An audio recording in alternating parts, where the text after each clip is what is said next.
నువ్వు ఎప్పుడైతే దేవుని తలంపుల్లో, దేవుని ఆలోచనల్లో, ఇక దేవుని ధ్యాసలో, ఆయన మాటలతో, ఆయన పాటలతో, ఆయన ప్రకటనతో నీ హృదయం ఎప్పుడు నిండిపోతుందో,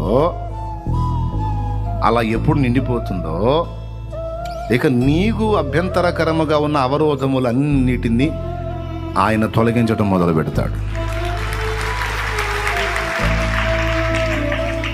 ఈ సమస్య కదా నిన్ను నాకు దూరం చేస్తుంది, నీవు నన్ను మనస్ఫూర్తిగా స్తుతించకుండా అడ్డుపడుతుంది.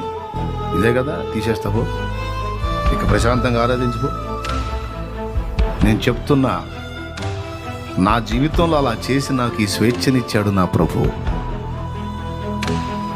మనసారా నిన్ను సేవించుకోలేకపోతున్నా. ఏంది ప్రభువా నాకు ఈ దరిద్రం, నా వల్ల కావట్లేదు ప్రభువా, నిన్ను ఎడబాసి ఉండటం అని ఏడ్చి మొత్తుకుంటే ఆశ్చర్య రీతిలో నాకు అడ్డుబండలుగా ఉన్న వాటిని అడ్రస్ లేకుండా చేశాడు ఆయన.